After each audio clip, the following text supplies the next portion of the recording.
চাকরির পরীক্ষার জন্য খুবই গুরুত্বপূর্ণ একটি টপিক হচ্ছে ওয়ান ওয়ার্ড সাবস্টিটিউশন। এটা থেকে প্রায় সময় প্রশ্ন আসে। তো আজকে আসুন আমরা স্টাডি রিলেটেড কিছু ওয়ান ওয়ার্ড সাবস্টিটিউশন শিখি। স্টাডি অফ রিলিজিয়ন, এটা হচ্ছে থিওলজি বা ধর্মতত্ত্ব। স্টাডি অফ হেরিডিটি, এটা হচ্ছে জেনেটিক্স বা বংশগতি বিজ্ঞান। স্টাডি অফ বার্ডস, অর্নিথোলজি, পক্ষী বিজ্ঞান। Study of human development, anthropology, নৃবিজ্ঞান বা নরবিজ্ঞান।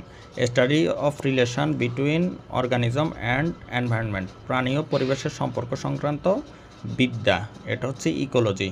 স্টাডি অফ ফ্লাইং অ্যারোপ্লেনস, এটা হচ্ছে এভিয়েশন বা বিমান চালনা।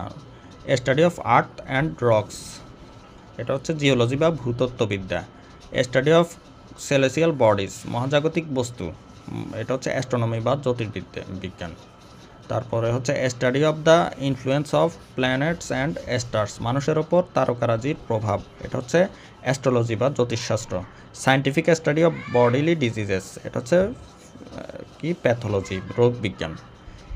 এমন আরও ইন্টারেস্টিং ও নতুন নতুন ভিডিও পেতে চাইলে আমাদের সুরিদ এডুকেয়ারের ইউটিউব চ্যানেলে সাবস্ক্রাইব করে রাখুন এবং ডেসক্রিপশন বক্সে দেয়া আমাদের যে সুরিদ এডুকেয়ারের ফেসবুক পেজে লাইক দিয়ে ফলো করে পাশে থাকুন। তাহলে এমন নিত্য নতুন ভিডিও আপনারা নিয়মিতভাবে পেতে পারেন। ধন্যবাদ।